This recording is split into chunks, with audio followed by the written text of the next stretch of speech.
టాపిక్లోకి వెళ్ళబోయే ముందు దయచేసి మీ విలువైన కామెంట్ అయితే తెలియజేయండి. మొన్నటికి మొన్న పంతం నానాజీ పవన్ కళ్యాణ్ గారిని ముఖ్యమంత్రి చేయడమే లక్ష్యమని మాట్లాడితే, నాదెండ్ల మనోహర్ గారు మాట్లాడుతూ ఇక నుంచి సీట్ల విషయంలో జనసేన పార్టీ అయితే తగ్గదు అని చెప్పి మాట్లాడాడు. దీంతో పవన్ కళ్యాణ్ గారు కూడా స్థానిక సంస్థల ఎన్నికల గురించి ట్వీట్ చేయడం జరిగింది. ఫైనల్గా జనసేన పార్టీ పవన్ కళ్యాణ్ గారిని ముఖ్యమంత్రి చేయడం దిశగానే అడుగేస్తుందా? మీ అభిప్రాయాన్ని కామెంట్ తెలియజేయండి. చలో టాపిక్లోకి వెళ్దాము.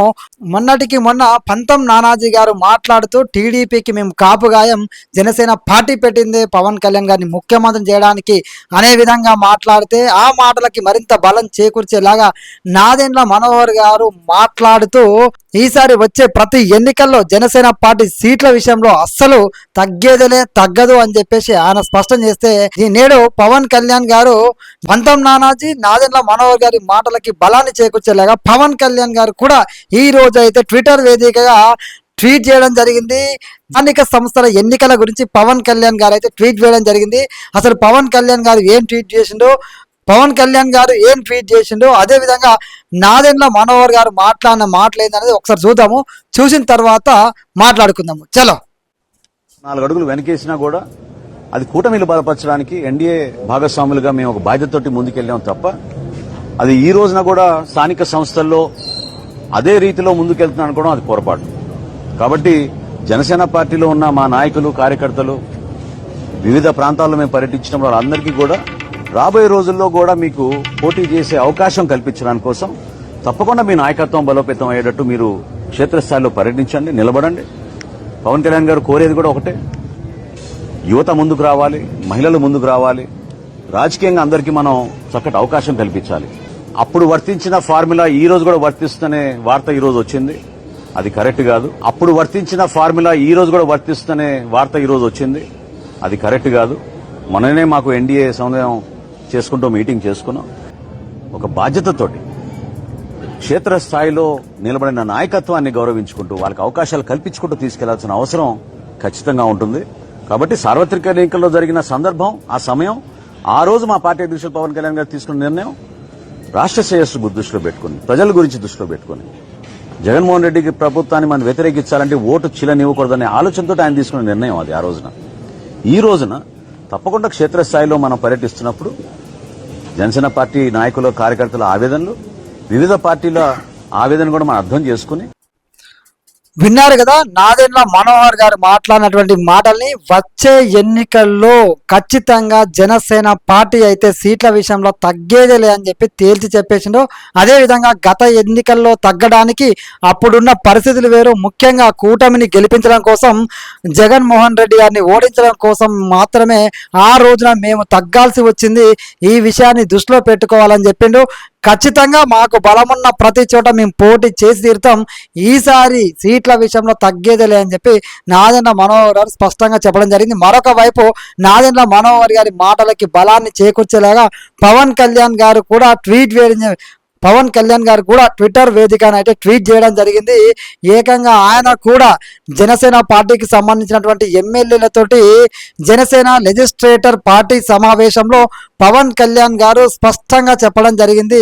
మేమందరం కలిసి సుదీర్ఘంగా చర్చించి జన సైనికుల పోరాటాన్ని, జన సైనికుల ఆత్మ గౌరవాన్ని నిలబెట్టేలాగా స్థానిక సంస్థల ఎన్నికల్లో ముందుకు పోబోతున్నాము అని చెప్పి పవన్ కళ్యాణ్ గారు స్పష్టంగా జన సైనికుల ఆత్మ గౌరవం అని చెప్పి ఆయన మెన్షన్ చేయడం జరిగింది. అదేవిధంగా జన సైనికుల పోరాటాన్ని స్ఫూర్తిగా తీసుకుంటామని కూడా క్లియర్ కట్ గా చెప్పడం జరిగింది. అంటే స్థానిక సంస్థ ఎన్నికల్లో జన సైనికులు ఏం కోరుకుంటున్నారు, జనసేన పార్టీకి సంబంధించినటువంటి శ్రేయోభిలాసులు ఏం కోరుకుంటున్నారు, వాళ్ళ యొక్క ఆలోచనలకు వాళ్ళు కోరుకుంటున్న దానికి తగ్గట్టుగానే ఈసారి స్థానిక సంస్థ ఎన్నికల్లో బరిలోకి జనసేన పార్టీ స్పష్టంగా దిగబోతున్నట్టుగా కనబడుతుంది.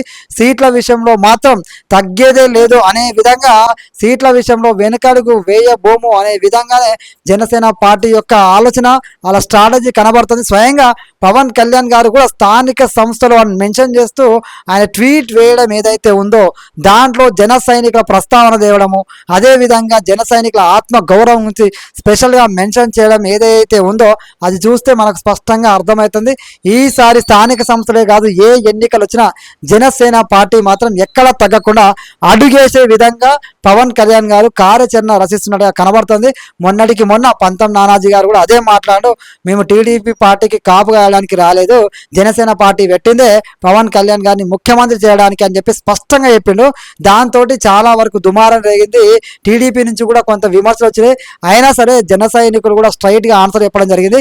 అది మా పార్టీ అంతర్గత విషయం, మా పార్టీకి సంబంధించిన నాయకుని మేము ముఖ్యమంత్రి చేస్తా అంటే మీకు ప్రాబ్లం ఏమవుతుంది, మీరెవరు క్వశ్చన్ చేయడానికి అని చెప్పి జన సైనికులు కూడా స్ట్రైట్గా కౌంటర్ ఇవ్వడం జరిగింది.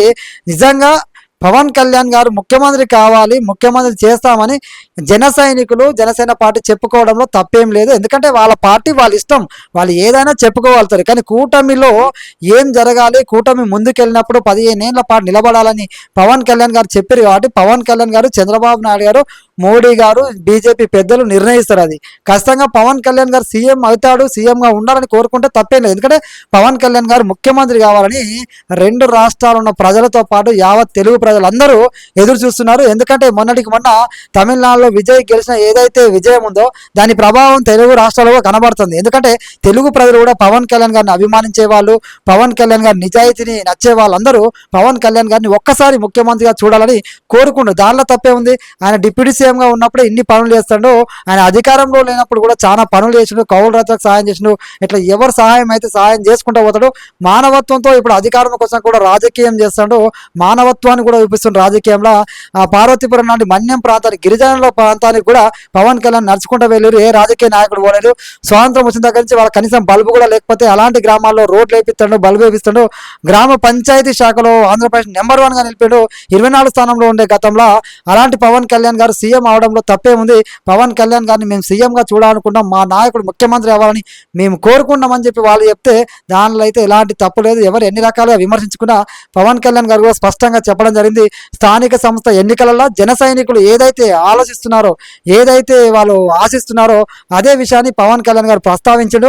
వాళ్ళ ఆత్మ గౌరవాన్ని తగ్గించా అని చెప్పిండంటే పవన్ కళ్యాణ్ ఒక మాట చెప్పిండంటే ఆ మాట మీద నిలబడతాడు.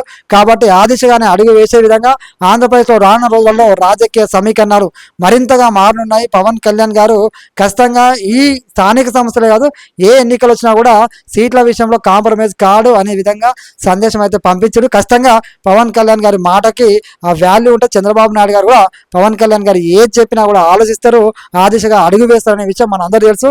ఎందుకంటే ఈ కూటమి నిలబడడంలో కీలక పాత్ర పోషించిన వ్యక్తి పవన్ కళ్యాణ్ గారు. పవన్ కళ్యాణ్ అనే వ్యక్తి లేకపోతే కూటమి అనేది అసలు ఫామ్ అయ్యేదే కాదు, కూటమి అనేది జత కట్టేదే కాదని చెప్పి బయట ప్రజలు అనుకున్నారు. ముఖ్యంగా ఒకవేళ పవన్ కళ్యాణ్ గారు కనుక కూటమి లేకపోతే మళ్ళీ కూటమి అధికారంలోకి రావడం అనేది కూడా చాలా కష్టమైంది అనే విషయం అందరికీ తెలిసిందే. ఎందుకంటే పవన్ కళ్యాణ్ గారు అన్ని తెగించి మరి కూటమిలోకి వచ్చిండు, కూటమిని గెలిపిండు. అదేవిధంగా ఆయన తగ్గి కూటమిని గెలిపించిండు. అవతల వైపు జగన్మోహన్ రెడ్డిని ఓడించిండు, అదో పాతాళానికి తొక్కుతా అన్నాడు, అదో పాతాళానికి రాజకీయంగా దొక్కిండు.